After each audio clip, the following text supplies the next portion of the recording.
Eu tenho o prazer de bater um papo com o senador Jorge Viana, ele que teve seu parecer aprovado na Comissão de Assuntos Econômicos, na CAI, do Senado, sobre esta mudança nas regras das EPS. Isso pode ser a redenção econômica do Acre, na opinião de muitos empresários, analistas políticos e econômicos, inclusive. Uma vitória da força política do senador Jorge Viana, mas também para todo o Brasil, onde existe uma ZPE. Senador, muito boa noite. Boa noite. Tudo bem com o senhor? Estou agradecido aí pela oportunidade, obrigado pelas palavras. Mas foi uma vitória política sua, mas sem de dúvida. fato,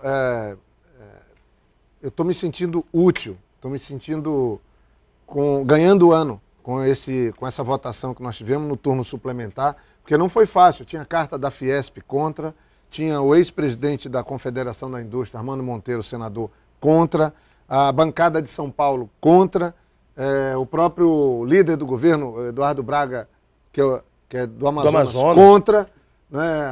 A senadora Vanessa também contra, e nós conseguimos uma vitória definitiva. Agora essa matéria sai para a Câmara, porque é uma vitória do Brasil. E aí eu falei assim, eu ganhei o ano. Estou com a sensação do dever cumprido, graças a Deus, porque ser senador, você não está no executivo, você tem que focar bem as coisas para poder ser útil, para ajudar o Acre e o Brasil, e graças a Deus deu certo esse projeto. Eu tinha apresentado um projeto, a senadora Lídice da Mata apresentou outro, fundimos os dois e eu virei o relator e fiz um substitutivo, mudando as regras das EPS, que é a Zona de Processamento de Exportação, para que elas possam ser implementadas. Até porque com a regra anterior de 80-20 na proporção para comercialização dentro do mercado interno, não era atrativo para empresas, para indústrias se instalarem em regiões como o Acre, por exemplo. Qual é o grande diferencial dessa nova regra, senador? Pronto, isso aqui é fundamental. Pelo menos 3 coisas muito importantes. A empresa se instalaria numa ZPE e a lei antiga de 2007 dizia o seguinte: você pode ter uma concessão até 20 anos. Eu mudei para a concessão será de 20 anos. Prorrogáveis. Prorrogáveis, mas será de 20 anos, porque 20 anos é o mínimo. Dá uma segurança jurídica. A mais importante mudança é flexibilizar. A empresa se instala dentro de uma ZPE, na lei velha, ela era obrigada a exportar 80% do que produzisse. Ora, o mundo está em crise. Melhor mercado. O mercado brasileiro. Nós estamos mudamos para 40% o que pode vir para o mercado interno, e no caso da Amazônia e do Nordeste, pode chegar a 50%. Então, isso fica mais atrativo para que as empresas se instalem. Agora, tem uma outra mudança. Para você, que é uma pessoa que conhece bem a língua inglesa, você que é novo, empreendedor, mas, por exemplo, nós criamos a possibilidade de serviços se instalarem dentro das EPS. Softwares, por exemplo. Mas vamos pegar uma outra coisa. Logística. Logística, despachante. Então, a pessoa quer montar uma empresa para ajudar na exportação e importação, vai para dentro da ZPE. Com os benefícios fiscais. Monta sua pequena empresinha com todos os benefícios fiscais e vai ajudar o pessoal a exportar e importar. Senador, isso muda porque ela vai criar uma sinergia com quem vai instalar a indústria. Agora, também mudamos o seguinte: na hora que a empresa começa a ser implantada, quando ela for importar os produtos, mesmo que ainda não exista, aquisição dos produtos. Já tem isenção. Também. Por exemplo, o empreendedor que está em casa nos assistindo, opa, o senador Jorge Viana está falando de algo que me interessa, eu quero instalar minha empresa, minha indústria na ZPE. Eu também vou ter benefícios fiscais na aquisição dos equipamentos, dos produtos? Isso é um diferencial. Isso não tinha antes. Então, para que as pessoas saibam, porque que no governo Binho foi criado, agora o governador Tião Viana, o secretário Edivaldo, falam tanto, trabalham tanto, eu também estou envolvido desde o começo nisso, porque o Lula que criou a ZPE. ZPEs começaram a ser criadas na década de 60, começou na Irlanda, depois entrou China, entrou Coreia, e nos anos 70 elas ganharam força, já eram 30 países. Principalmente na China. Principalmente na China. Na China hoje tem 50 milhões de empregos que são gerados só nas ZPEs chinesas. 50 milhões. No mundo, são quase 70 milhões de empregos gerados. Agora, como é que o Brasil vai competir no mundo? Como é que o Brasil quer disputar o mercado mundial se o Brasil não tem uma única ZPE implantada? São 24 criadas no papel.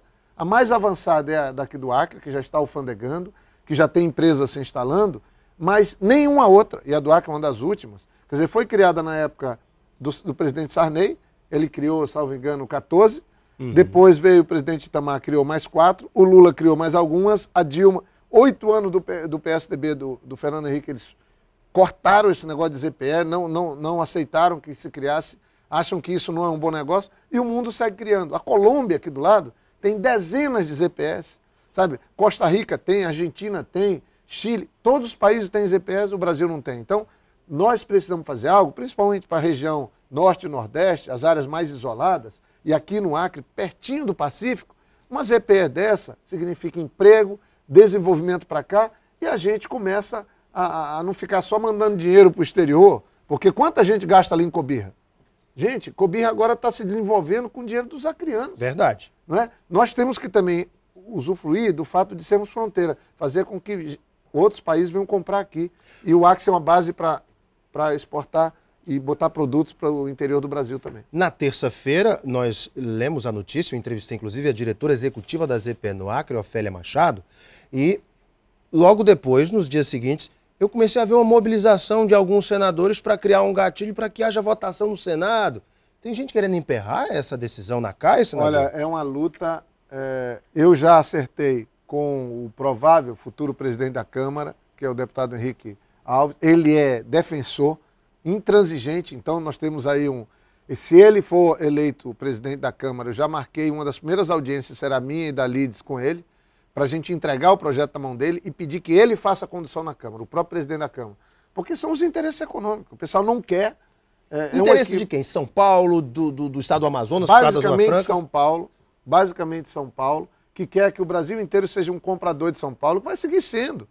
Na regra, quando eu botei, quando uma empresa da ZPE for exportar, ou for internalizar, for vender o produto para o mercado interno do Brasil, não vai concorrer com ninguém, porque ele vai ter que recolher os tributos na hora que ele fizer isso. Então, está muito bem feito o substitutivo e o projeto. Agora, é lamentável essa visão estreita de querer que o Sul Maravilha esteja no bem bom e o Norte e o Nordeste seja apenas um consumidor, né, do que eles fazem lá em São Paulo. E o lamentável também, o pessoal do Amazonas, que a gente dá todo o apoio por conta da Zona Franca, mas não querem que o Acre, que o Rondônia, que Roraima, que o Amapá, que os outros estados também possam ter uma base de desenvolvimento vinculada à importação e à exportação.